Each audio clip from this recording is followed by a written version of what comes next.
Okay, I hope people can hear me. Robert, can you wave if you hear me?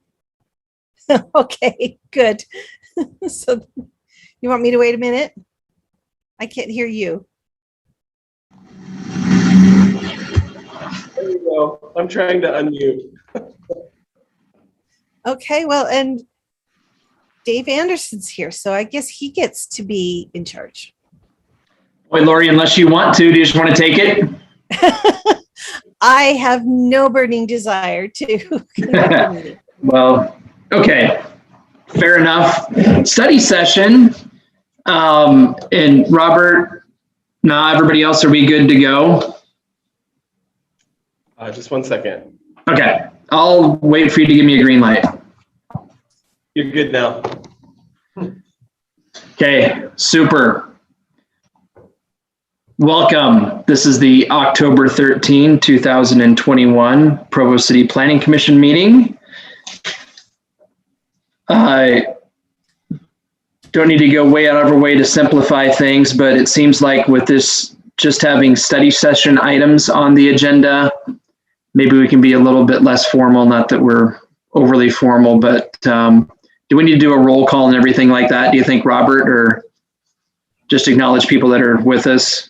For the record, I think that would be great. So we have Lisa Jensen, Daniel Gonzalez, Lori Urquiaga, Brian Henry, Robert Knudsen, and myself, Dave Anderson here. I don't think I missed anybody. I believe Ali Jones is the only commissioner that's not with us tonight.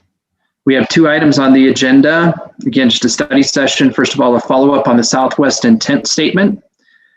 And then a general plan draft that'll be presented as with the first item by Robert Mills. He's working on both of those, and design workshop will be involved in the presentation of the general plan draft as well. And if there's nothing else that we need to do now, let's just dive right in. Any objections to that? Hey, hang on, Dave Anderson. This is Rachel. We have a little statement for you to read. It's very short about this being a virtual meeting. So let me forward that to you really quick if you have your email up. Okay.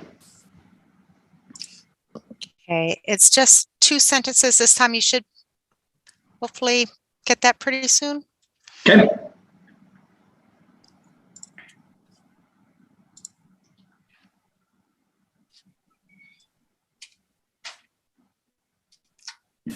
Okay, here I go. Okay. Due to Utah County's high level of coronavirus cases, as determined by the state's COVID-19 transmission index, I have determined that conducting meetings with an anchor location presents a substantial risk to the health and safety of those who may be present there. Therefore, for the next 30 days, all meetings of the Provo City Planning Commission will be conducted via electronic means. Thank you. And with that, thank you. With that, Mr. Mills, do you want to take it away? Sure. Thank you guys very much. So I'm kind of pitch hitting for Hannah tonight. She couldn't be here, but we want to keep pushing this future land use intent statement along so we can get that back to council.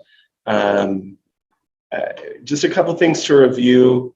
For the intent statement, I know that last time we kind of left off with the Planning Commission being okay with the overall density of the Southwest area being reduced to 3 units per acre gross and 2 units per acre net, with the understanding that we want people to be able to come and ask for an overall density bonus based on their proposal incorporating these elements that we've been talking about as far as mixed housing types and sizes, all of those types of things. So where we had left off and what Hannah wanted me to cover tonight was just at this other policies part where and just to kind of get your feedback on this. And so other policies we have currently, commercial mixed use nodes are intended to truly be mixed use and not solely commercial. So it seems like the intent with this other policies is that we make sure that there's a residential component in these commercial nodes, and that in addition to that, for these areas, stacked housing would be permitted in these node areas, so long as that stacked housing does not exceed 2 stories. And then the acreage for these mixed-use commercial nodes would be taken from the adjacent land use nodes. Basically, we have identified on the future land use map these areas on basically the intersections with Lakeview Parkway and Geneva Road, where there's these specific areas. And it was our understanding, and we just want to confirm with all of you and get your go-ahead, that mixed use would be allowed there, and that there should be a residential component to that, and that stacked housing would be okay with that. And then if it says 12 units, or excuse me, 12 acres on the map for that node, that would be subtracted. These mixed use commercial areas would be subtracted from that 12 acres, not in addition to. All of that sound relatively on track. I think so. Lisa, I see you. Commissioner, sorry, I'm a little slow on the draw here. Commissioner Jensen, we'll go there first. I had a question for Mr. Mills. It says the stacked housing can't be above 2 stories. Is that just in the residential zones, or it looks like it's in the commercial mixed use, and we just went to a lot of work to plan wording for that area by the freeway. I know it hasn't finalized yet, but for housing to step back or commercial to step back, is that going to basically negate that as an option? No, because that interchange area that you're talking about, Lisa, the commercial area, that is specifically for commercial only. Residential isn't permitted in that. Okay, just making sure that we weren't undoing planning that had already sort of been talked about. Thanks. Well, really good point. But other than that, are we okay with this? You know, my questions have to do with, for example, looking big picture, the idea that there'd be a large grocer someday maybe in the area. There's no way that I would demand a residential component to a project that, is all about delivering a big grocery store with a big parking field and things like that. Do you think this language plays into that kind of proposal potentially, or does this preclude somebody from doing an exclusively retail project in the area? I don't necessarily think that this precludes anything. I think this gives good guidance. Again, this is part of the intent statement, which will be incorporated into the neighborhood plan, which is advisory. I think at this point, if a large grocery retailer came to us and said, this is the place, I think Provo City would be very willing to move heaven and earth to make that possible. With that being understood, I think some language should be included even here that reflects that, just what a priority that would be. And honestly, I kind of feel like that relative to having any non-residential uses in the area, that that potentially is so beneficial for people that live over there. The other side of it, which it's great to have projects be mixed use as well, but in my mind, that's a lesser priority than having just the non-residential development happen, period. That's just my opinion, but. Okay.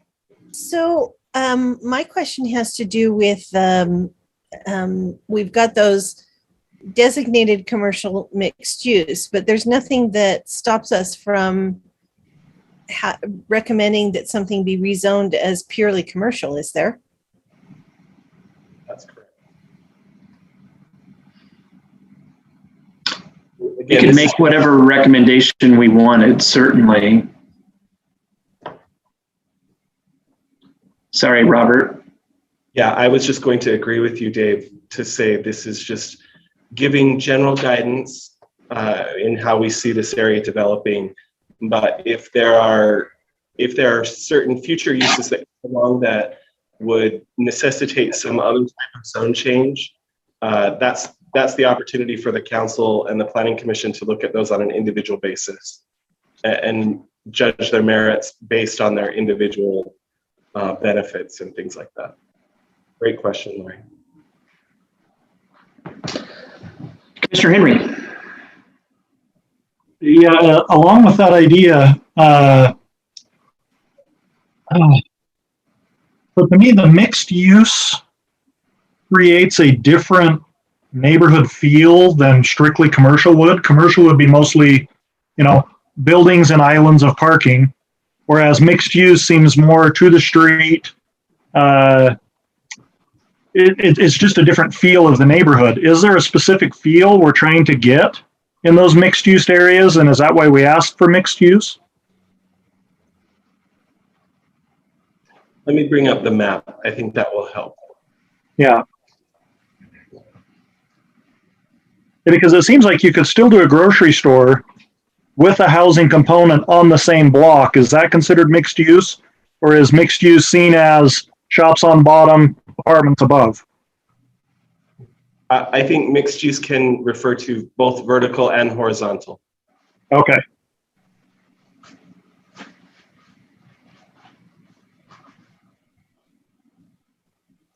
So just 1 second, and let me bring this up in a little bit more context.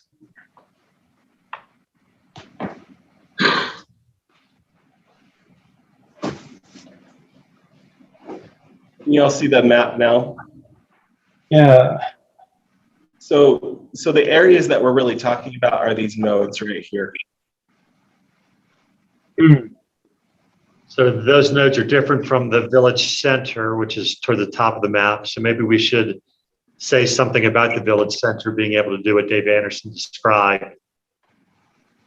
Because none of those nodes that you're looking at are going to be big enough for a grocer or larger retail use like that, but the village center would. This one would, as well as this area down here that we already rezoned. Okay, that is a good clarification because I was thinking there was only one mixed use in that village center. So this makes more sense.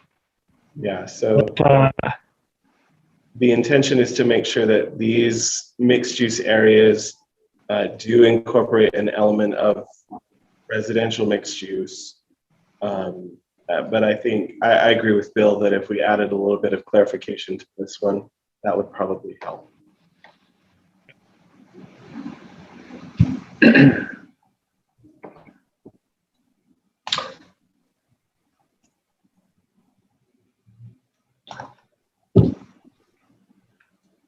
Okay, let me come back to this one really quick. Future ordinances will just assist the council staff and also the planning commission as we work for actual ordinances that will be implemented on our books to handle this. Actually, Brian, do you have any other questions? Sorry, I still see your hand up. Oh, sorry, I forgot to put it down. I'm good. Okay. The other thing that she asked me to go over really quickly was Planning Commission had requested kind of some examples of mixed housing sizes, types. Is this kind of accomplishing that? I also have some additional images that I want to share that Javin's been working on.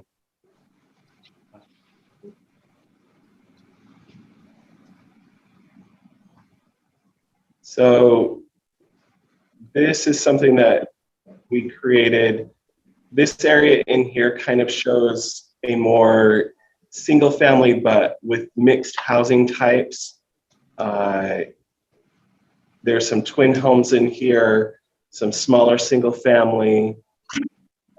These are more clustered designed, single family that could again have a these all look pretty similar in their housing size, but they could be different housing sizes clustered together.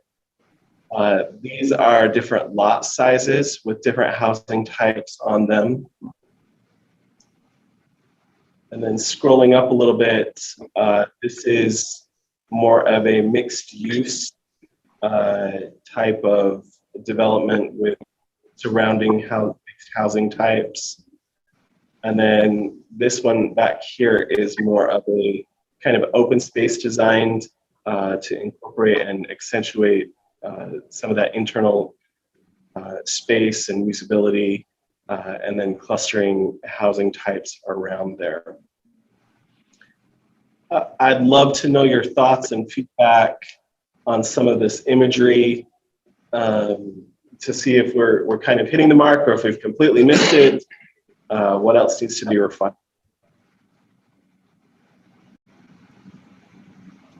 This would make a great neighborhood.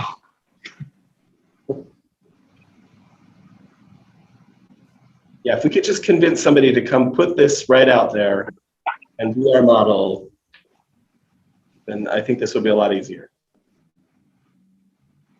Are you going to label this image so that all of what you just told us is clear?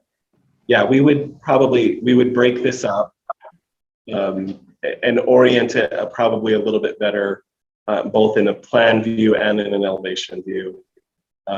So people can just have a better example of what we're talking about, label them properly. But overall, we want to see is kind of giving that visualization of what we've been talking about. Yeah, and I liked the images that you had on the document in the previous page before you open this one too. They were much simpler than the ones we had seen originally. Okay. Those ones, they're like kindergarten, they're great. Yeah, especially these over here. The ones on the left, yeah. Yeah, I think that those examples look good. I'm interested in hearing if the people who on the commission who've actually been involved in development planning would think that those would give enough ideas to developers with project proposals. But with that, feedback, I think this is great progress.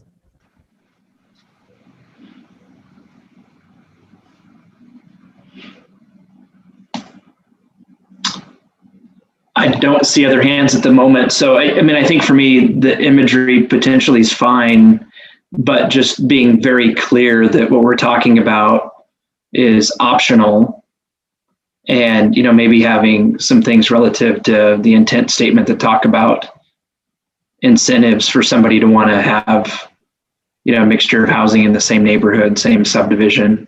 I think that's fine, but it just, again, to reiterate what I talked about before, is a concern of just having it be something somebody's compelled to do. I don't think that probably works that well. Okay. I think, frankly, that most people in the development community, if you talk about, twin homes and that type of thing, townhomes, everything that we're reading about here, they probably will have a pretty good picture in their minds already as to what that would look like. And certainly if they're going to be the ones to build it, they'd probably already have, some kind of plans to work from and that type of thing. Okay. That's great. Robert, if you go back to that image that you have up on the other screen, the one with the I'd like to see a block that has a couple of really big houses, some moderate sized homes, and like a pocket neighborhood, all within one block that kind of. So maybe take this and refine it a little bit further, Laurie. Yeah. Okay. Yeah, I think that would be, just, add replace one square with what you've got in the next one over. If you go just off the screen to your left, where we've got that little pocket neighborhood that takes, you've got 4 squares on there. You could kind of just plop one of those in there just to sort of say, hey, this would all work. Okay. And I like the idea of saying this is what we kind of envision as something creative you could look at. Okay. I think that's a great suggestion. One other thought about, sorry. Oh, go ahead, Chair.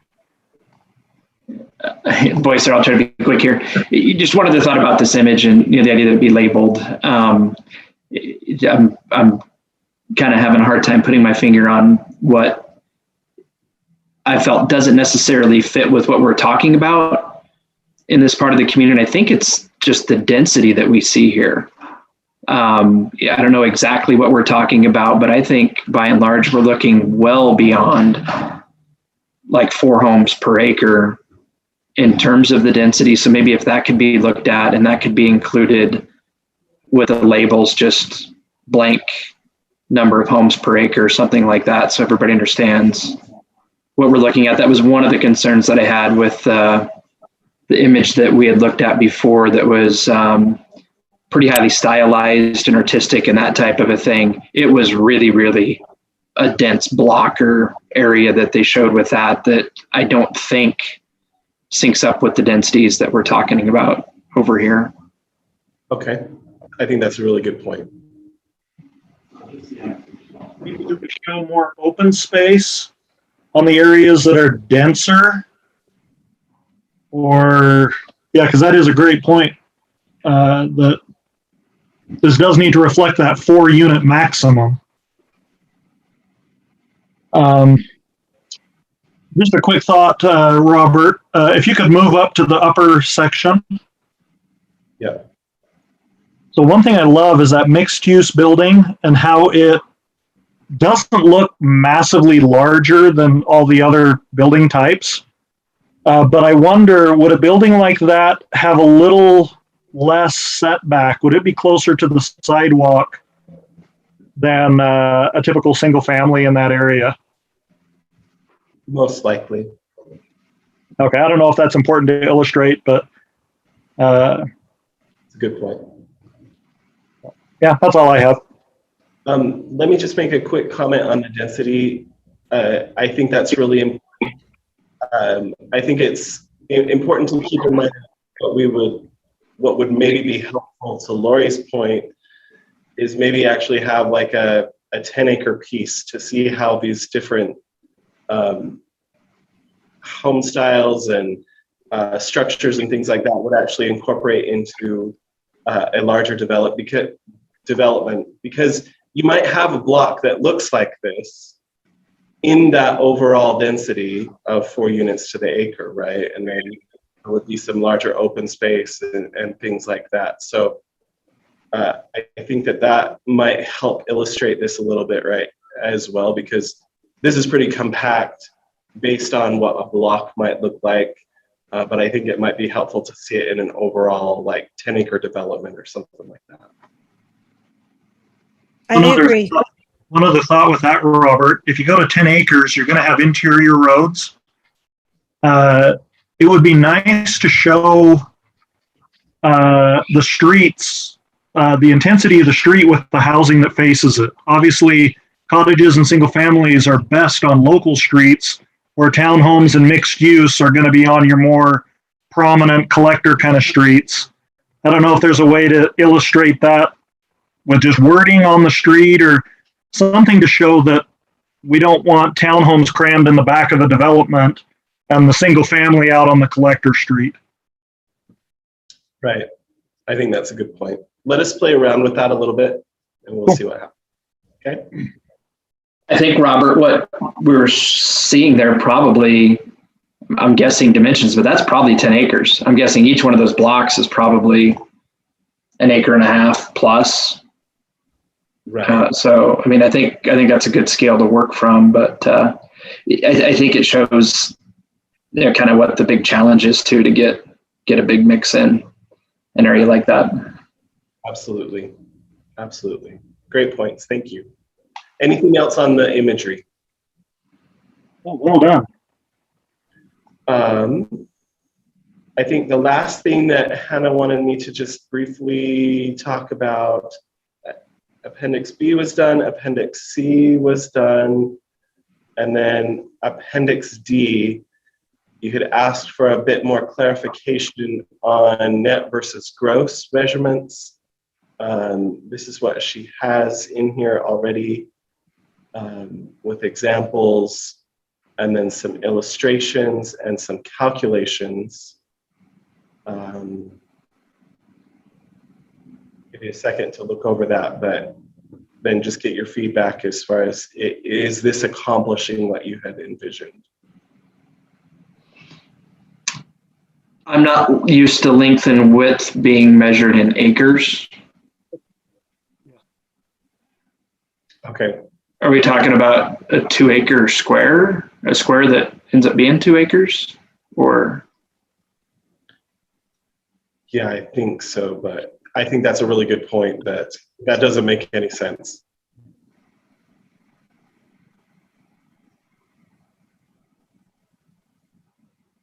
But if the area is 4 acres,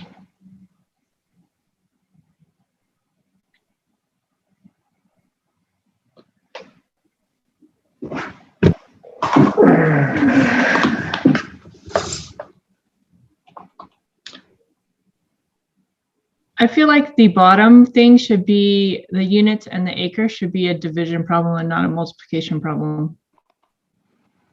I agree with that. Am I misunderstanding that math there? No, that's correct. Density is always division. So that And needs the net to be area different. is a minus, is a subtraction, not multiplication as well. The one that is in the top right corner of those.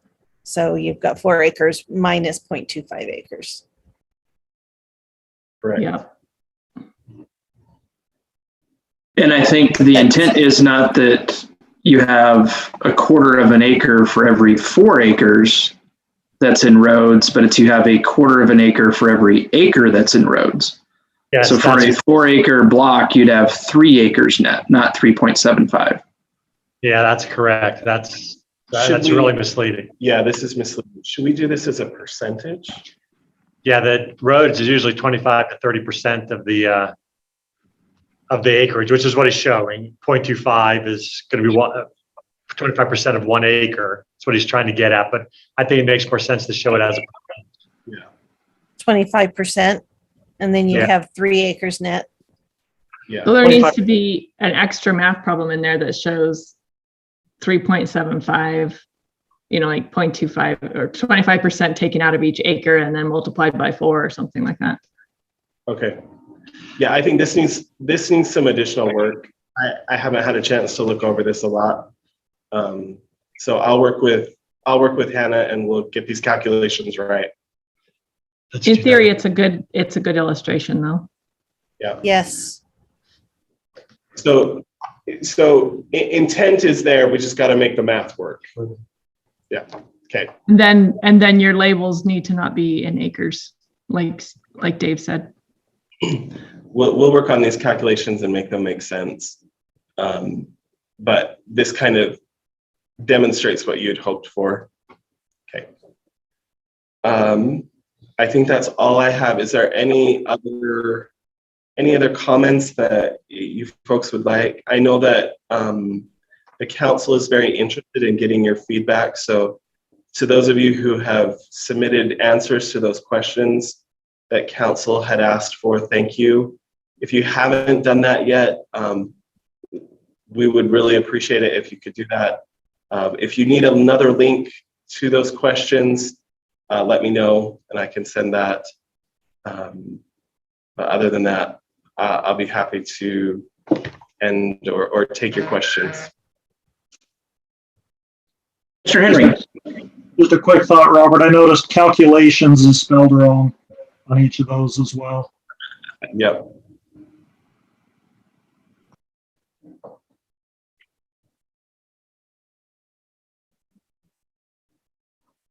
This is a test just to see if you're paying attention. Mission Did we accomplished. pass? You asked. Were they able to find all of the Yeah. ones that? Okay, well that's all I have for item 1. Item 2, if you're ready, we can go to that one. Allison, let me go ahead and bring up, well, actually, we'll just give you control and you can share your screen. I'll stop. Sure. All right.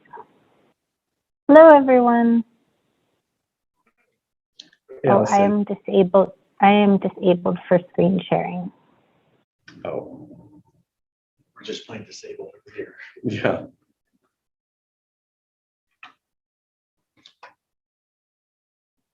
Let me see if I have the ability to. Try it now and see if it works.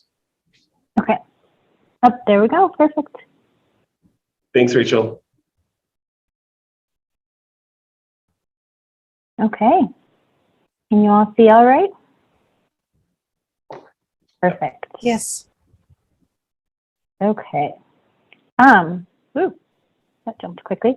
Hello again, everyone. It's nice to see you all. It's been a couple of months since we've had the chance to share updates on both the conservation and resiliency plan as well as the general plan. And so we are excited to chat with you tonight about a draft plan that was submitted for both of these last week.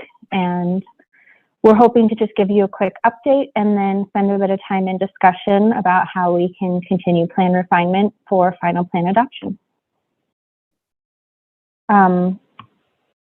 So starting with the conservation and resiliency plan, jumping right into the schedule, we're getting towards the end where we've written a draft plan.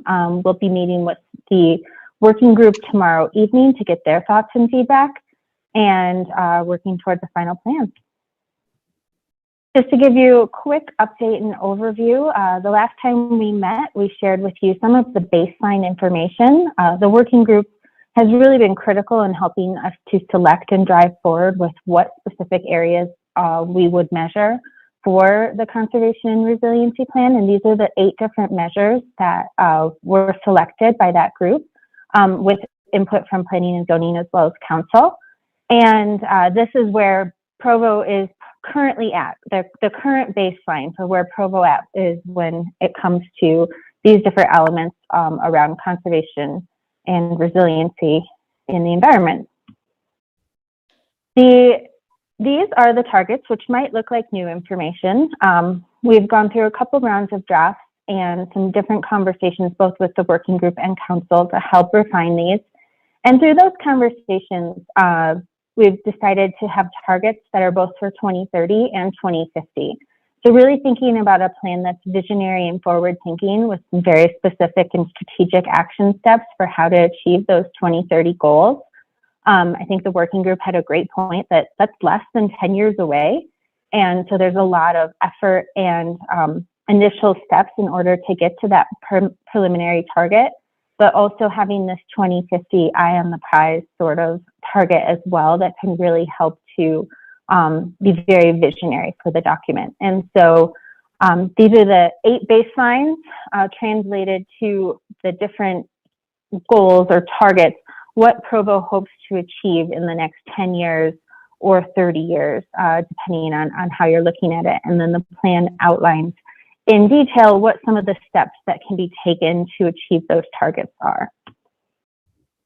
So if you've had a chance to look at the plan, it's about 50 pages. It's a much more clear and concise plan than the general plan, as conservation and resilience plan should be. The focus of this plan is that it really introduces the concepts and then breaks down these different plan elements, so those 8 different criteria within the baseline that I showed earlier, and talks a little bit about the context. What are those measures? How are they measured? Where did we get the information from?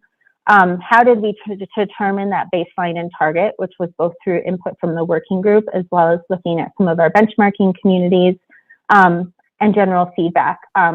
some of them already had some targets that they were striving for. Provo Power, for example, has a target that they are actively working towards, and we're aligning with their targets. So that section of the document explains that in detail. And then we have a little section on why this matters, a little call to action. Why is this important for Provo? Why should the community get behind these sort of measures? So each element is broken down into that structure, and it also has some specific goals and strategies and actions in order to get towards that target. So that's the sustainability plan. It was just kind of a high level look at what's in that document. Hopefully you'll get the chance to read through it in more detail, but those are really the things to pay attention to and extract. I'm going to go through a similar process for the general plan update, and then we'll open it up to some conversation if that sounds good to the group. So for the general plan, we're at the end of our second phase of work and really kind of have I wouldn't even say a toe, but a whole foot into the implementation side as well. We're still in the draft document, but have certainly taken quite a stride into the phase 3 of finalize and implement with putting the final plan together. So we are well into the final phases of work, and have also shared an 80% draft with you last week that hopefully you've had a chance to take a look at. Once again, extracting some of the high level data of what we've been doing since the last time we've chatted with you. This is kind of an overall slide discussing some of the community engagement that we've had through the process, which involved, interacting with quite a number of community members through focus groups. We had 2 different rounds of community engagement, which included 3 virtual open houses. Really successful survey, given that a good amount of this engagement did take place during COVID-19. So a lot of our techniques did have to shift virtually, which worked really well for the Provo community. We got about 15,000 responses in all to the surveys, as well as quite a number of views for the website and any of the YouTube videos that we had posted to the website as well as YouTube. So certainly getting some feedback. Fortunately, last month we were able to visit Provo and meet with the work group in person, where we really spent some time in refinement of the goals and strategies. So I believe at our last meeting with all of you, we shared some of those draft goals and strategies. They were still in draft form. As part of this 80% draft, we've really looked to refine those and get those pretty close to final. And the input that we received from the working group last month was absolutely critical to helping to move forward to really solidify those goals and strategies and approaches for the general plan. And so this is in your document as well, but an important page that kind of extracts the high level information around the 6 key themes or commitments for the Provo community and moving forward within the general plan, as well as the high level goals that are fall within each of those themes and commitments. As you go in through as you read the document, each one of those goals has some more subtasks or sub-strategies associated with them, but this is kind of a big picture of where Provo is hoping to focus their intentions and actions in the coming months and years. Also, the last time we met, we've had a really great discussion around the land use map and how that can really be a tool for moving forward. I think getting to listen in on the conversation earlier was really interesting because I think there's a lot of synergy between that conversation and thinking about this future land use map, which is really meant to be visionary. It's meant to be a map of what you hope will happen within the community, not a map of what's currently there or an official zoning map. It's meant to help guide decision making. And so in re-looking at this map, we have narrowed down the land use designations and gotten a little bit more clear. There was a lot of overlap between some of the previous designations in the land use map. And the other thing with the previous land use map is there was, it looked like the zoning map. It had some very hard edges to it, which required it to be updated continually. But given that this is a visionary map, it's helpful to have a little bit more of a blurry edge. And so that's what you'll start to see on the map that we have shown here, where we're starting to get a little bit fuzzier, thinking about nodes of activity, areas of intensity, higher focus area for specific land use designations, And really thinking about residential comprehensively to be able to incorporate all of those different scales that you were looking at tonight within those land use districts.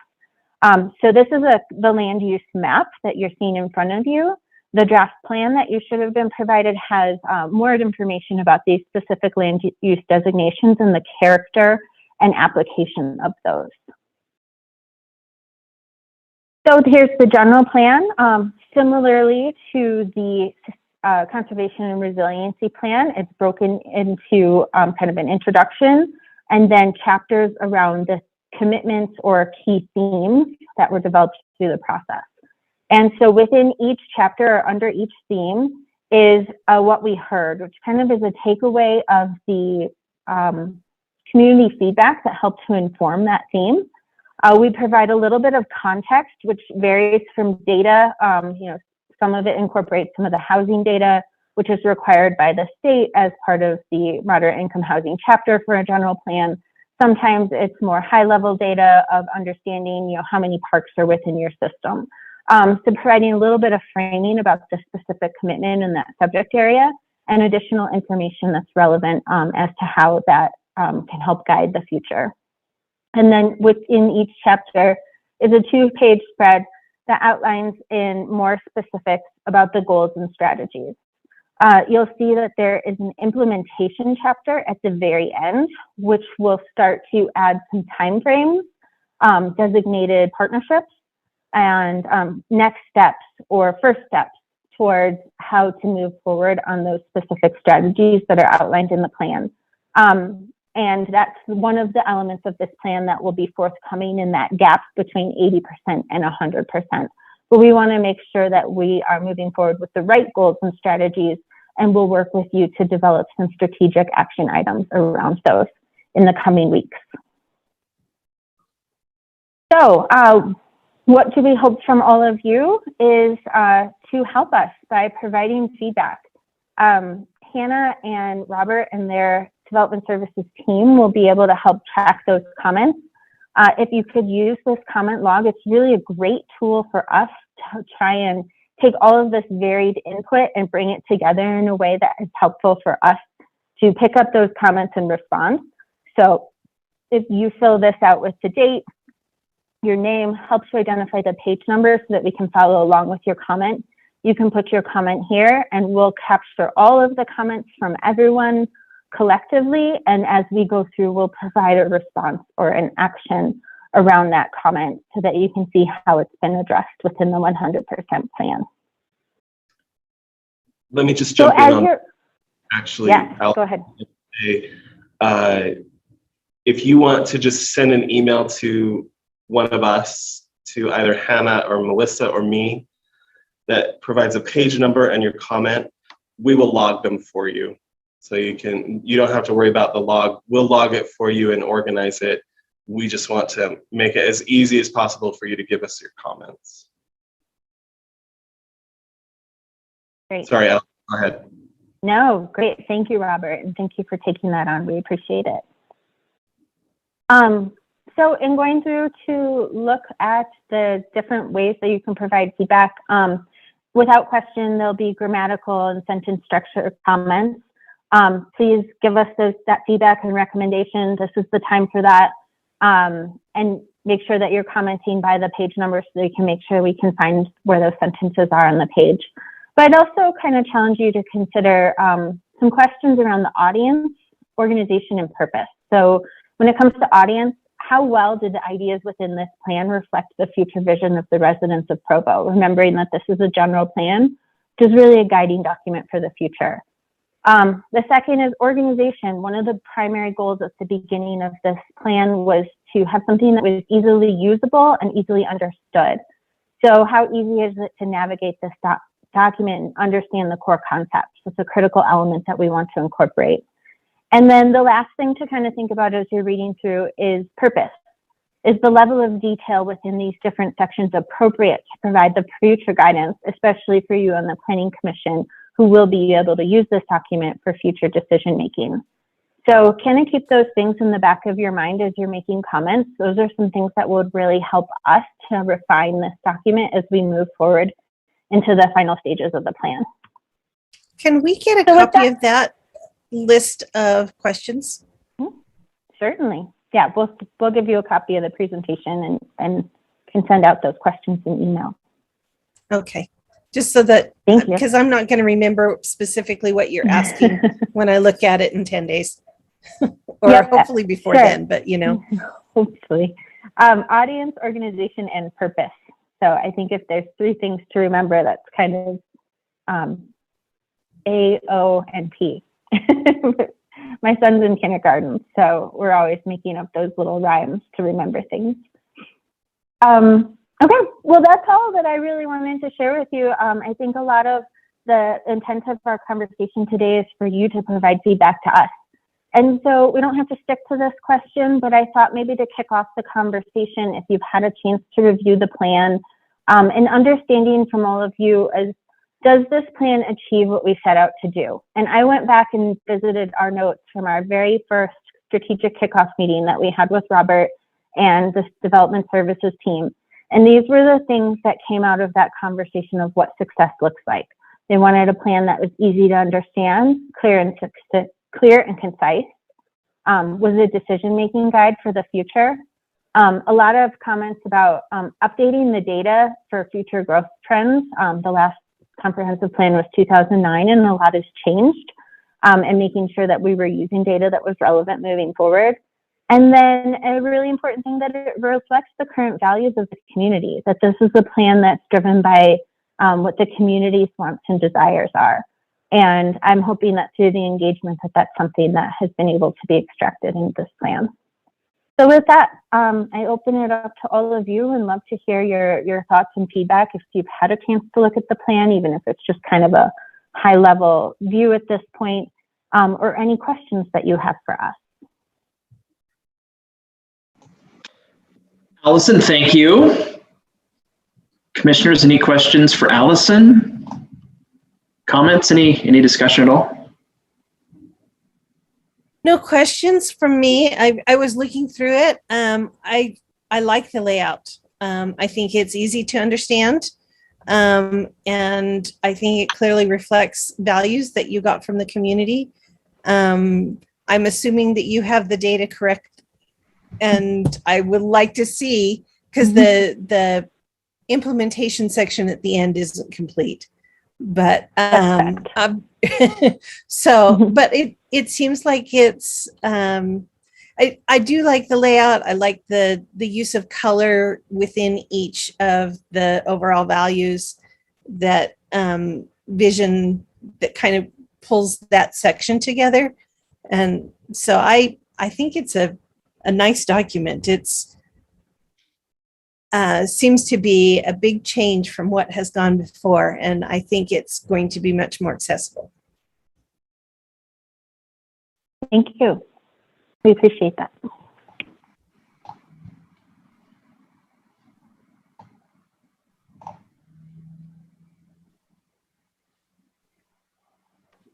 Let me stoke a little bit of conversation.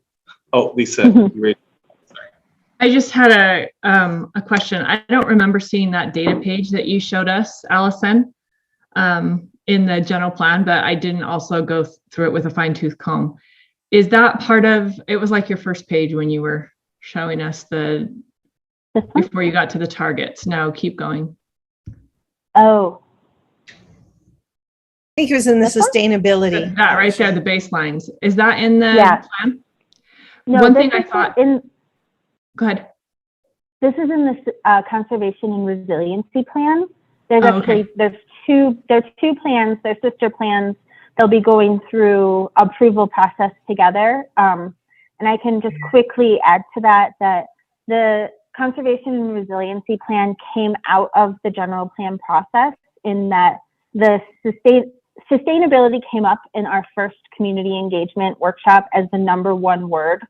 But in the second workshop, no one could quite define what that meant, what sustainability meant to them. And so out of that, Robert came to our team, and we worked with the city and their working group to develop a sustainability plan, which we've called the Conservation and Resiliency Plan is really meant to get into a little bit more detail that a general plan typically wouldn't, around ways to address sustainability within the community. Okay, that's why I hadn't seen it, because I hadn't made it all the way through that one. The one thing I thought of when you were showing us this page was, I like on fire risk, it says risk index 1 to 10. I know kind of what the air quality index looks like because I've been following it, but if you had some sort of a low-high scale on each of those that would show you what the options are, I think those numbers would be more meaningful. So it doesn't need a lot of words, but just like you did on the fire risk, have a number scale there. I think that would be useful. Obviously, tree canopy coverage, that would be 1 to 100%, but the other ones that aren't as obvious, that'd be nice. Yeah. And if you were to read the when you have an opportunity to read the document, it does go into more detail about what those different scales and measures are. Because there's some certain variables that are noted and kind of scientific and can get into the weeds on all of that. But I think it's a great point. We can maybe see if there's a way to clearly communicate that within this baseline. The document has a second page spread that might have an opportunity to incorporate that in more detail. Yeah, it was easier to make sense of it when I got to when you showed the next page with the 2030 goals and the 2050 goals. So you could sort of put the numbers in context a little bit. But the thing that's, I guess maybe it's a negative about having such a well-organized document is that now you can read it like the National Geographic. And if the article is only partially interesting, you can look at the pictures and the captions and know what's going on. And so in that sense, not having it labeled doesn't give you the full story if you don't read all the text that goes with it. So. Well, I'm glad you brought that up, because that's actually something we intentionally try to do, is create documents that are layered so that you can just page through it in a 3 to 5 minutes and absorb a certain level of high level information. Right. You can go through and read the captions and get a little bit more information, or you can go through and read it word for word and really absorb it on a detailed level. So I can see that you've done that, and it seems to be going well, but that was one thing I thought of with those numbers. Yeah, that's great feedback. Thank you.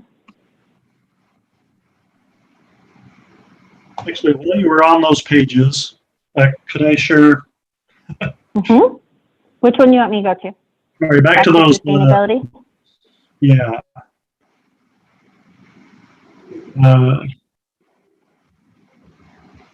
One of the first thing I noticed was VMT. I think we all know what VMT is. I don't think the general public understands VMT. So to explain that like you do with the air quality index, the AQI, would probably help the public understand that. Yeah, certainly. And that is defined in that chapter within the document. But I think it's a good point that we're using abbreviations in this baseline target, assuming everyone kind of on these more graphic pages, that we could easily revise that to spell out the word. Got it.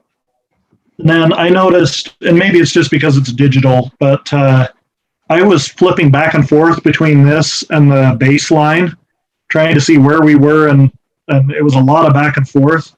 I don't know if those can be shown on one page or. Well, these are just pages out of the document. Let me pull up the actual document, and you can, maybe that will help to explain. So these are kind of our high level dashboards showing what the content within the document.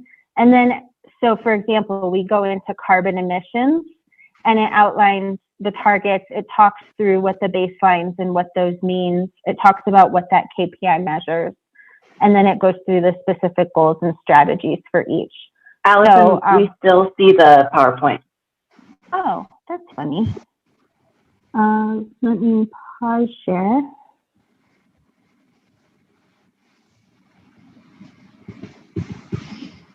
Okay, I'm sharing my whole screen, so hopefully it's not too. Can you see it now? Okay. So you can see that these are just introductory slides at the introduction to show what's the content within this chapter. And so it talks about here, we've got carbon footprint. What does this mean? And then we've got the targets. This is just a snapshot of what's in the chapters. And then we break it down within each chapter. We talk about carbon emissions. Here's the specific target and how it was selected. Here's the baseline and what it means. Here's why it matters. And then we talk a little bit about what that specific measure is that was determined. And so then we go into specific actions around strategies to achieve that target. And then we move on to the second element. So you can see that follows the same thing. We've got our targets outlined here. We have our baseline. It goes into more detail about what an AQI is and what that specifically measures and why it's important for the community. Does that start to make a little more clear that Yeah, that makes it. In the presentation, we're not going to put the whole document in the presentation, but that's just kind of meant to be an overarching view of all the different elements that are incorporated into the plan itself. I saw another abbreviation in there, in the little box right there. KPI. Do you define that somewhere else? Yes. So that on the right-hand side. KPI is defined. It's got its own little box up here, Okay. which is a key performance indicator. All right. Which is a sustainability terminology that I was also learning a bit about myself. So a key performance indicator is outlined up here at the front. So it sounds like Brian's concern of having to look back and forth on page 10 and page 12 is not going to be possible because there's that defining page in the middle, regardless. That's what he was just saying. If you're looking at the goals versus where we are right now, they're not on the same page. Is that what you were talking about, Brian? Yeah, the target, when I was looking through this before this meeting, could we go to the goals, that summary of the goals? The 2030, 2050 one? Yeah, that one. No, a little higher, I think. Let's see. I think it's right after the definition. So for this one, we introduce what the topic is, provide a little bit more context. Allison, I think about where they're all together. Yeah, well, they're all together on the same page. Yeah, It's page 12. right there. Yeah, so this one with the next page, this target page. Yeah, I was kind of flipping back and forth. I don't know if there's a way to put, oh no, I don't want to muddy it up or anything, but just to put the. Well, and that's what I'm trying to say. The baseline, on the page with carbon emissions, you have the baseline here and you have the target here. So it's on the chapter. I hear what you're saying. You want to incorporate this baseline into the target page. It might get a little busy, but we could explore that. That's what I was worried about, is would it get too busy, but it was a lot of back and forth. But then when you get into the document, I can see that, so. Yeah. Okay. We can take a look at that and see if there's a way that we could try and put it on the same page. Actually, Allison, we might be, if you scroll up to the target page, we might be able to add just a third column to each of these to say present 2030, 2050. Sure.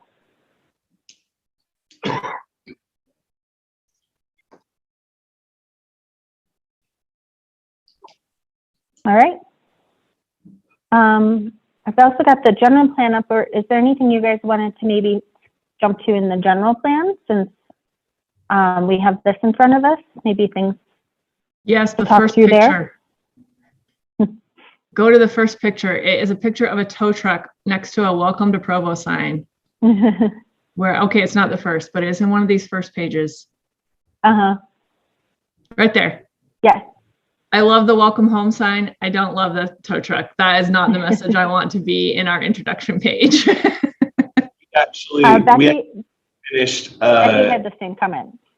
Yeah, we actually just finished a kind of a call for photos, and we got some amazing photos submitted from some online folks, and we're going to send them like a swag bag and everything like that. So the imagery in this, as far as photos, is going to be much, much better. Well, I love the imagery and I love the diversity of it. But the first thing I saw there was, I had a really bad experience with a tow truck. Welcome to Provo. Makes it memorable, right, Lisa? Oh yeah, I remember.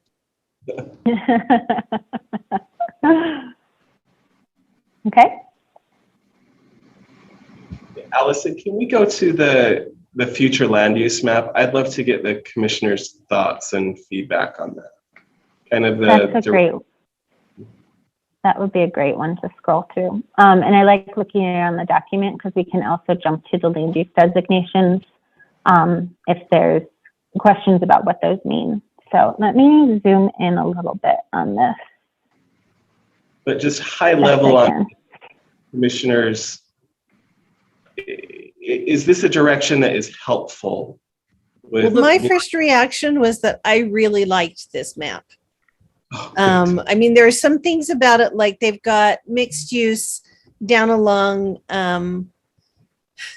Lakeview, and it's a lot bigger than the mixed use in what we've currently got, but the blotchiness works for me.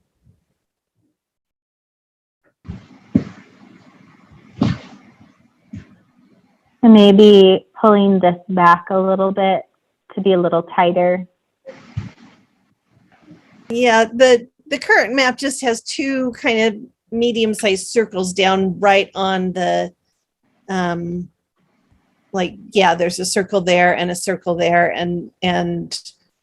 but that was the only thing I noticed that was like, well, that's a little bit big. From what we had already projected that we were going to do in a map that was apparently very closely fought as to get to that result. And so it was, but I really like the blotchiness of this. I like the fact that it's just rough and fuzzy and sort of says this is kind of what we're hoping for. Commissioner Jensen. My thought here was all the residential designations are gone. It really simplifies that vision of we want people to live here, we don't want people to live here. It takes a lot of this is our zoning map out of it, and it helps it to be more of a land use general map instead of a very specific zoning map. I liked that. Yeah, so when you look at the designations, we have purpose and character and uses. And within the residential category, we've tried to be very broad that residential should be appropriate based on the location. And it leaves it open for, like, I think it was Robert that was saying this at the beginning, but it makes it more of a general plan and less of a, we have to, maybe it was you, Allison, we have to change it every time somebody has something that doesn't match with it. You know, the fact that it's just general, like this is kind of how we want the city to look. I don't even know that you need to reduce that brown blob like you were drawing because it's general. It's not, it doesn't match the zoning map for a reason. So I like that aspect of it. And I like that verbally following the map, you designate what zones or what uses would fall into that general category so that everything's included somewhere, but not in specific terms. I like that. Mm-hmm.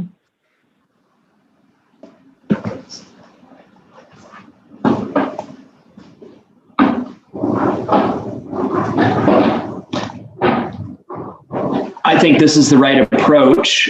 And I like its simplicity in a lot of different ways.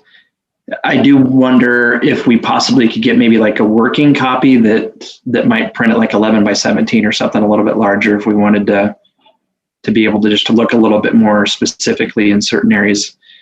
It looks like some of kind of the swaths of different land uses are pretty big, even though this is intended to be, right, general fuzzy lines around the edges and all of that, just talk about maybe more of kind of the relationships between different land uses and things like big roads and that sort of a thing. But I'd love to be able just to maybe get a little finer point on it. I'd love to have maybe just a copy that could be conveniently printed a little bit larger to work from. Absolutely. We'll send an 11 by 17 to Robert, and he can get that distributed to you guys or to mark up. We'd be happy to see that. Just as a note, the circles for the mixed use are about a quarter mile or a half mile walking distance from the center, so about a mile altogether. Recognizing it's not going to be a mile of mixed use, but kind of a zone of influence.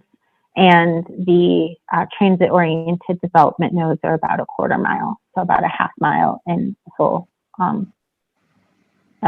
circumference.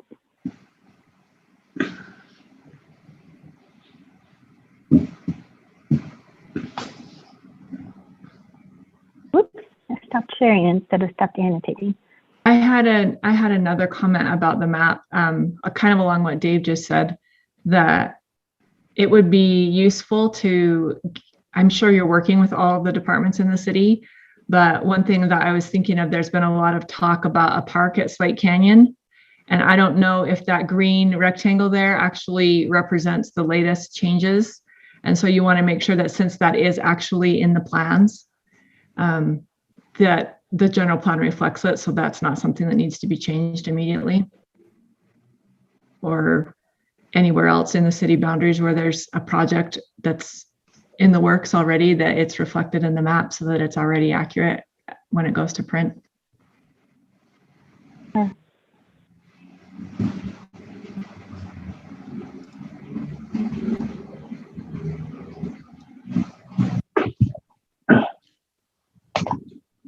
Yeah, I was just noticing there's a fair amount of commercial over on 9th East that isn't shown. I'm sorry, where was that? I missed. It's 900 East. It's kind of south of campus. Yeah, kind of that section right in there. It's not a, well, it's a couple blocks worth of commercial in that area. Okay. That a little bit more. Maybe their secret plan is to not have it be there after a while. It's kind of the forgotten commercial of Provo.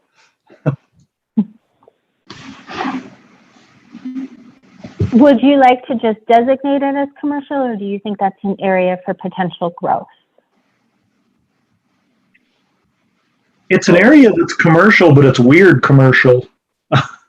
Well, in all honesty, simultaneous with this meeting right now, there's a UVX stop meeting that's going on right now. So it might be a TOD area, and that might cover it. Yeah. Okay. As I look at it too, the mixed use up in the Northeast there, that's going to scare a lot of people in my neighborhood. It should be mixed use, but no, it's over on the right-hand side up. Yeah, just kind of right there, that small dot there. That was intended to be Days Market. Okay. Good, which it should. Well, and that's a question. Should that be mixed use, or should that be strictly commercial? We would love your guys' feedback on that. As I look at it there, is that green spot the new park that's coming in next year? That little green section there, Robert? Which green section are you talking about, Brian? Allison just circled it right there. Yes, that's correct. Okay, Days Market is actually farther south by a pretty good margin. That big gray area that I'm assuming is Timpview and Edgemont, that orange spot should be, yep, more right in there for Days Market. There is another commercial center up there with it's orthodontics and the car wash and those kind of things. But the true mixed use, I don't know, that's where this goes back to our discussion earlier, Robert. In a way, Days Market is mixed use because it's so small, given the neighborhood. I mean, if you go out to 20 acres, you've got a fair amount of housing. It looks like it's a small enough commercial that it is, in a way, mixed use. I don't know. But yet, I really think that is a very distinctly not mixed use situation from like a development review perspective. Right, Or like right. for meeting a zoning criteria for mixed use and that type of a thing. So I think we're talking about scale, and I think it's an illustration of where that becomes really, really important in these conversations. So to go back to what we were talking about earlier tonight, if somebody wanted to do a development like Days Market on any of the circles that are identified with the plan we were looking at earlier tonight, I think that would be a wonderful thing, whether they had a residential component or not, personally. Right. There's a difference in neighborhood commercial versus mixed use. Right. So, I mean, that potentially can be an exclusively non-residential project on the west side of Provo. And I would think that that would be wonderful for the people living over there. Now, looking at it from a general plan perspective, like we're doing here, where we're talking about, you know, walkability and how far people can walk and the mixture of uses that you might have in an area, even though you might have individual projects developed in an area that might be exclusively one or the other. I think that's the right way to represent it on a plan like this. I think it's to use the mixed use designation like around Days Market to say, hey, yeah, we've got 300 feet of depth on this commercial development, but everything around it is residential. So the area is mixed use, but the project isn't. And that's maybe even something I'd like to have a little bit more clarity on relative to the area plan we were talking about. But I think mixed use is the right designation to use in this context, is really what I'm saying. Yeah, and then I think that Dave, you bring up a good point that as far as a general plan goes, that's probably how we would designate it here. And then in an area plan, that's probably where we would get a little bit more refined and detailed as far as how we're going to encourage which uses where and things like that. The question I have with that is that what's already there fits the verbal description of what commercial is in the text down below. We've got professional offices, we've got neighborhood commercial, we've got, you know, bigger offices or commercial. So mixed use doesn't actually define what's there already. Would we foresee it becoming mixed use in the future?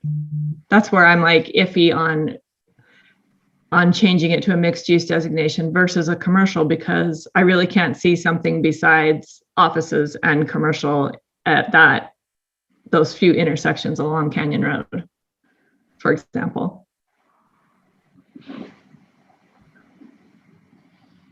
Anyway, that's just me saying, but what if?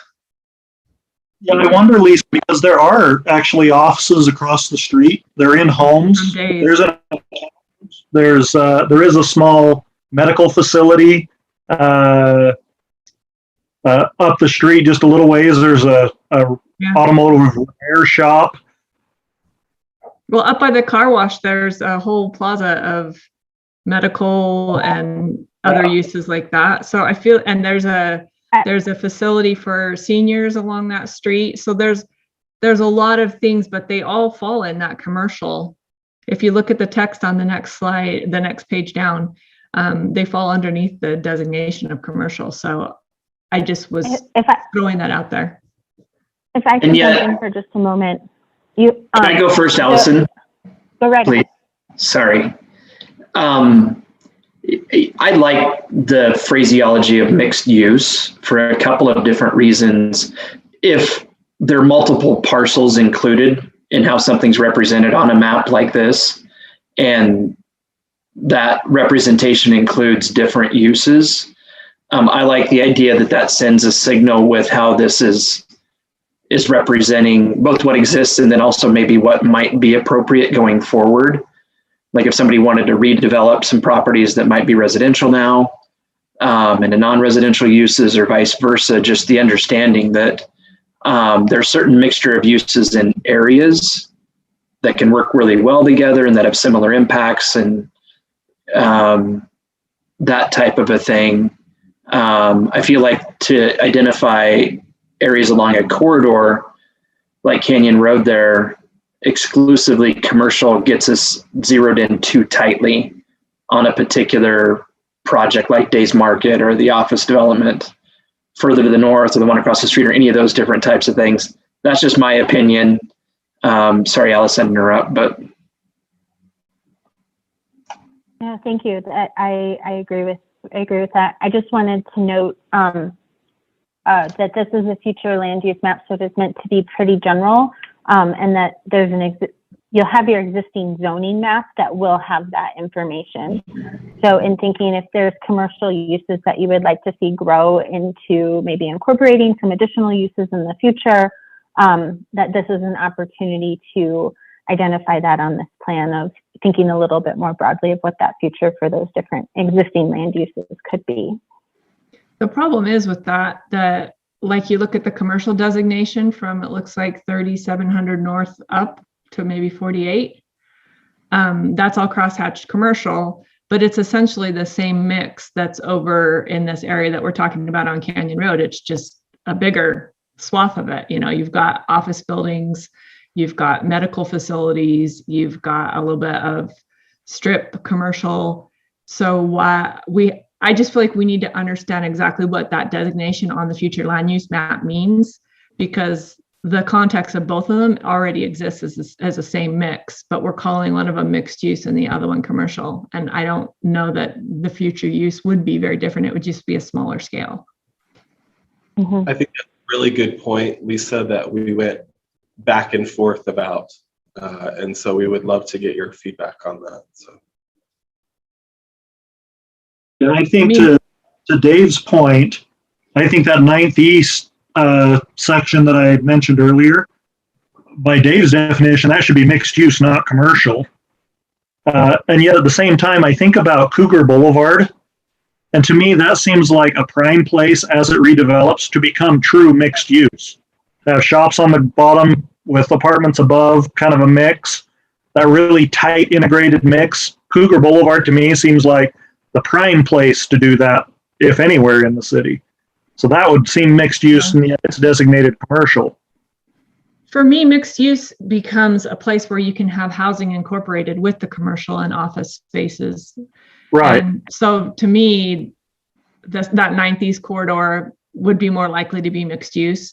The Cougar Boulevard would be more likely to be mixed use, and the Canyon Road is more likely to just be commercial on a small scale. I don't ever see housing being incorporated in somebody's development there, even though there is housing right adjacent to it. So that's where I'm kind of torn on how do we crosshatch it, because yeah, we want it to be soft for those who live there. We don't want them to think we've got big plans for commercial development there, but in actuality, we also don't have plans for a housing development with shops on the bottom. Or do we? I don't know.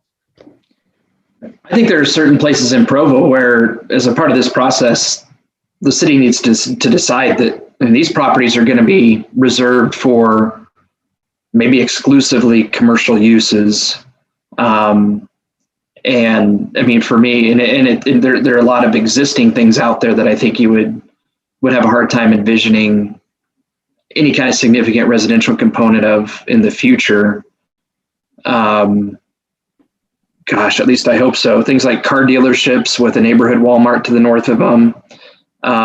Even though you have what's going on to the east. I mean, I do think there's a place for the commercial designations. I felt like there was more of that, exclusively commercial kind of designations.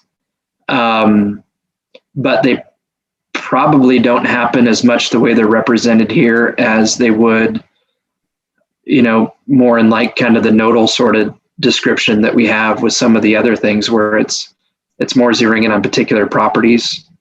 Where there's like the Macy's grocery store now and the smaller Target, where even if somebody wanted in the future to put residential uses there, because that's one of just a few grocery stores they have in town, I'd be really reserved to say, I'd have great reservations about seeing that change in certain ways. And I wouldn't want to encourage necessarily a residential transition in some places like that, but I'm having a hard time thinking of a lot of those that exist in Provo too.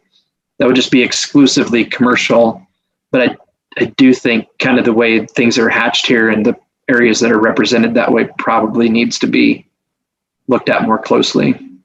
So you're saying that up where Macy's is, that would make better sense to have that be crosshatch commercial because it's less likely to be something that would transfer to a mixed use?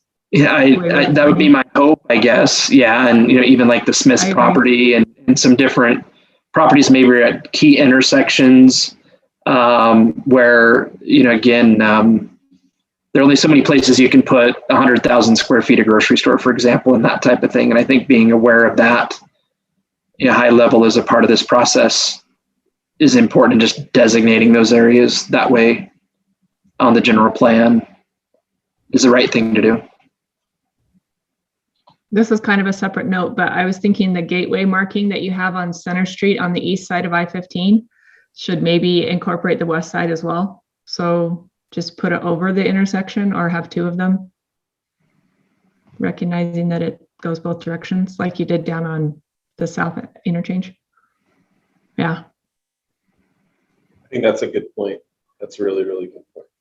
I guess coming back to Dave's comment, it almost sounds like, Dave, if I can clarify, you're hoping for more regional drive-to types of commercial? Because it seems like we've got a couple different scales here in commercial. We've got the drive-to Macy's, Walmart kind of places, but then we've got the neighborhood, mostly walk to, you can drive, but it's almost like there's a different scale of commercial. I mean, Bulldog right now is a drive-to place. It's not really walkable, although we have the best bike facility on Bulldog. So Cougar Boulevard now. Or Cougar Boulevard. Do we want to get to that level of kind of a low, medium, high intensity of commercial on this plan? Yeah, for me, I think disadvantageous to combine commercial and mixed use as one designation. Like we would be fine with either of those happening instead of breaking them out. Well, I like what she's got at the bottom of University, where it's got a mixed use color with crosshatches through it. Mm-hmm. And that makes sense to put in a number of those locations. Mm-hmm. I have a couple of other comments on the map. Lori, can I finish a thought relative to Yes. what Brian mentioned first? I'm sorry, you've been really patient. So Brian, you mentioned maybe 3 different ways to distinguish between types of commercial with the plan: low, medium, high intensity. And I think, the way that you're looking at it without having been able to put it the way you described it, I think you're right. For me, a community of 120,000 people should have places that are reserved for the types of businesses that people typically just walk to. If they don't exist in Provo, they're going to exist in other communities, and that does nothing for the quality of life of Provo residents to have to drive to other communities to shop, let alone, fund basic city services and everything that comes from having some big commercial uses in a community. So I do think that this map should represent those places in Provo where either there are existing uses that might fit that category or potential sites for those uses. Again, to use the conversation we had earlier tonight, the Parkway on the south end of town and I-15, that property that is just on the west side of I-15, where they're kind of talking about exclusively commercial uses right there. I'd hope that there's some element of that with the mall property as well, even though I guess there probably will be some residential development in that area at some point in the future too. So just kind of looking at those key places and saying, hey, we're going to, as a community, kind of put a stake in the ground and say, we really want this to be reserved for a particular kind of commercial development in the future. I think that's one of the most important things that can be done with a project like this. You can put residential uses just about anywhere and people will live there, and they potentially could be nice neighborhoods and things like that. But certain kinds of commercial development, it's just really finicky. And if you don't have certain site characteristics, it's likely not going to work or not work well. So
looking at the different designations and looking at those from a rough acreage perspective, and somehow trying to turn that into fundamentally areas dedicated to land uses X, Y, and Z.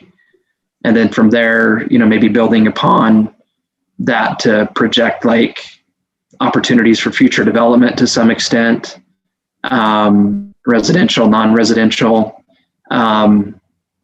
For me, the non-residential side, and looking particularly at areas that potentially would be available for commercial development, that becomes really, really important from an inventory perspective, I think, but also to kind of help us understand. And this is broad enough that it would be just really general. You'd have to make some general guesses about like how many homes per acre there would be for residential designations, and how much of a mixed use would be residential versus commercial. But even if that's really high level, I don't think an effort like this is really complete unless the community is given some thought to what they get if a plan like this is fully executed on, and everything gets built according to that. I think that's a really important part of the analytical side of determining if the vision's right for the community. So just maybe a thought for now to throw out there for now.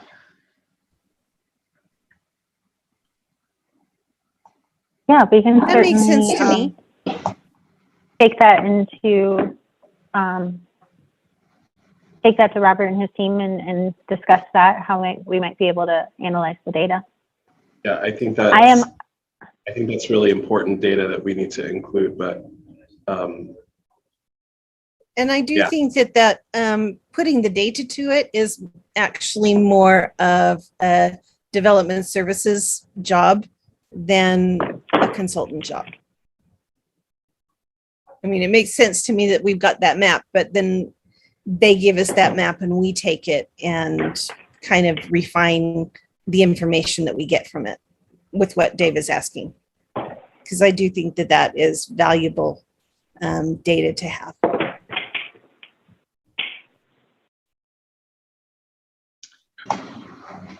Would that be a supplemental report like the resiliency document, or would that be something that's actually contained in the general plan, Dave? How do you envision that? Actually, I think that's part of developing the general plan map, in my opinion, like having that data before you say, yeah, this is the right composition of land uses. I tend to look at these things as kind of like, what does a city want to be when it grows up?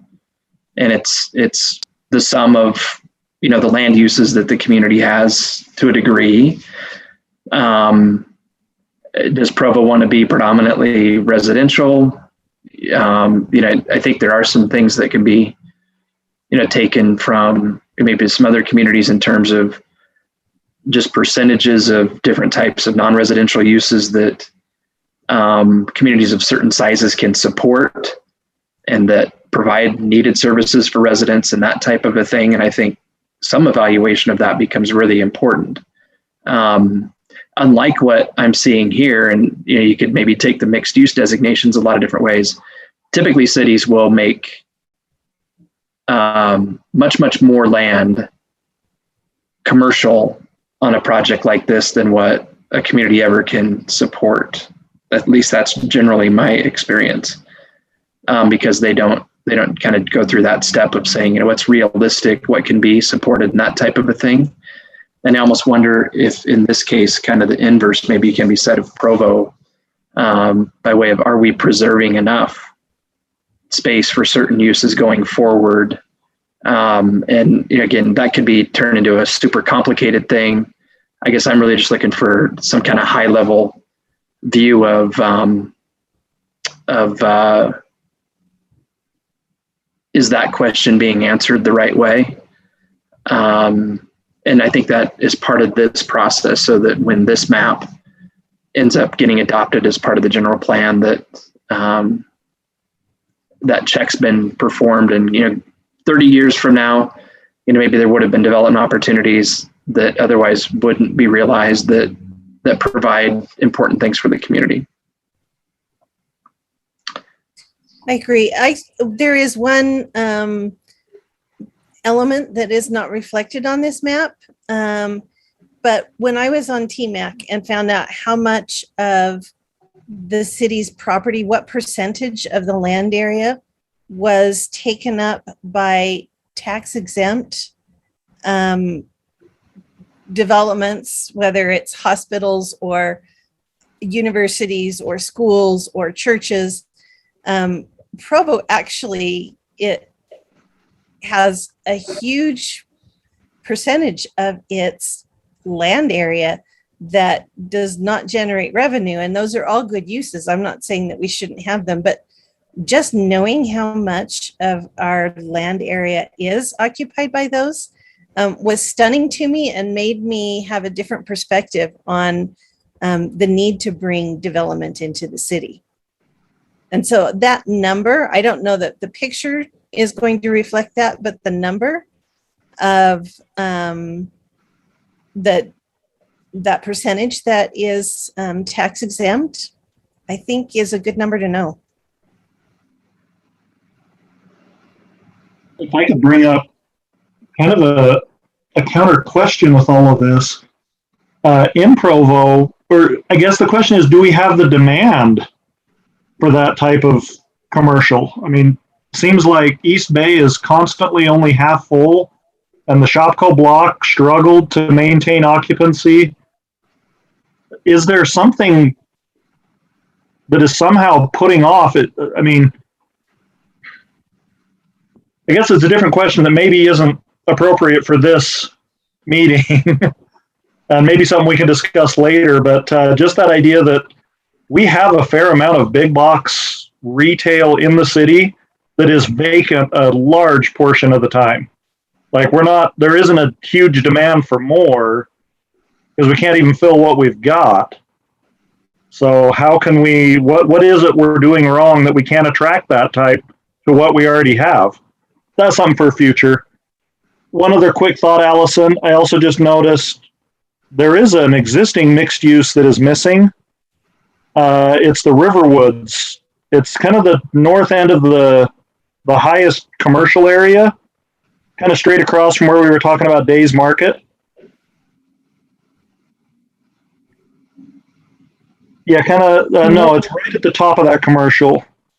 And it's just a little small area. Yeah, kind of right there. Yes. Yeah, there's Riverwoods right there that already is a mixed use development. Yeah. To show that one. Yeah, I think that we had intended for that one that's that mixed use area that's at the very top of our city to move down a little bit. Okay, because yeah, up there is some commercial, but it's not, well, I guess it is technically mixed use. But anyway, that was just one other thing I noticed.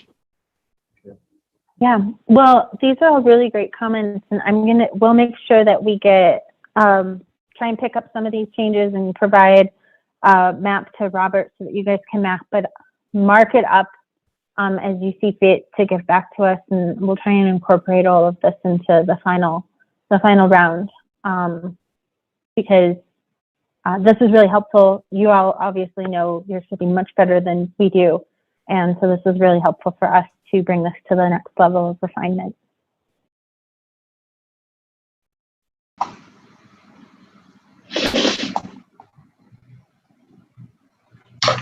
Are there other areas we would want to take a look at within the general plan?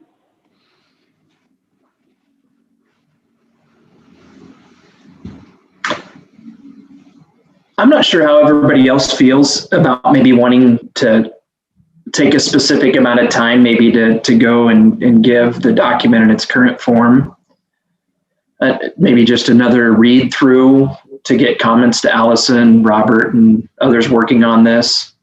I don't know if it would be helpful, Robert or Allison, if we kind of gave ourselves a deadline, maybe to get comments to you guys, with this particular draft. We have a deadline of next Thursday, October 21st. This document is currently on open Open City Hall, and that comments will close next Thursday. That'll give us about 2 weeks of turnaround before we're back in front of you with a final plan in early November. And it's a pretty tight deadline to try and move towards final document approval by the end of the year. And so we just ask for your graciousness in helping us to meet that deadline.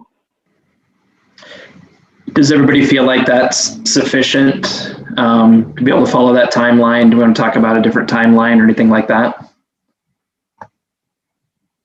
Sounds good. It sounds reasonable, but I'm going to be out of town for the next week, so I won't be able to get anything in by Thursday. Unless I do it tonight. Yeah, I mean, I guess I would certainly hope that the consultant team and staff, I mean, to be real specific, Lisa's a pretty sharp mind, and any comments that she provides, I would hope that whenever you get them, they're incorporated in to the effort. So,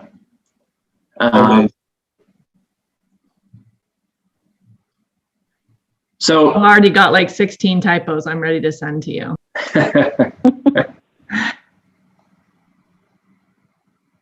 That's great. This gets a little awkward. I don't want to curtail the discussion. I don't want to prolong, unnecessary pauses either. Anybody have anything else on the draft that is before us right now? Anything staff wants to add at all to the conversation? Anything else maybe by way of a request or suggestion? I think that your insight, Dave, to let people have a chance to read over it is probably going to be the best thing to do at this point.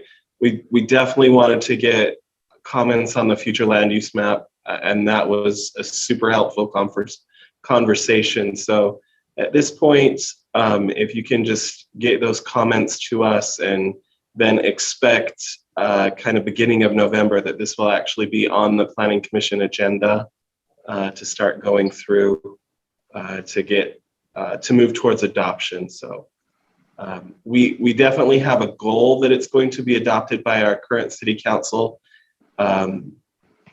But if that's not possible, then that's the reality that we face. So.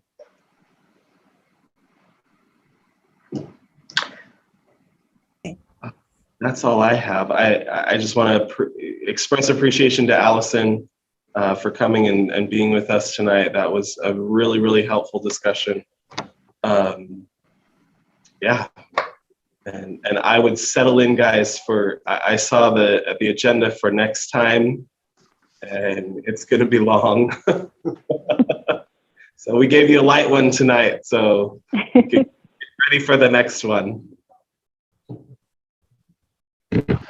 Well, thanks for the heads up, maybe warning there. I need to maybe correct myself. I had anticipated Robert Knutson joining us tonight. I don't know if he was on.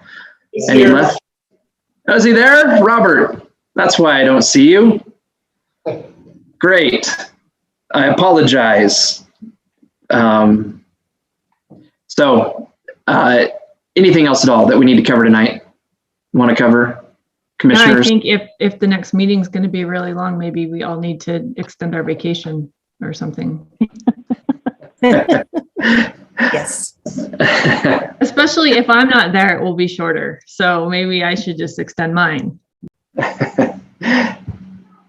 Yeah, I don't think any of us would feel like that's a good thing, Lisa. So, yeah, hopefully we're at full strength in a few weeks.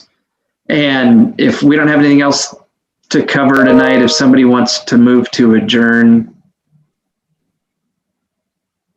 I make a motion, we adjourn. Thank you, Commissioner Henry. Do we have a second? Second. I'll second. Super. Robert, all in favor? Aye. Any opposed? Okay, unanimous. Hey, thanks, everybody. Thank you all. Thank you. Good night.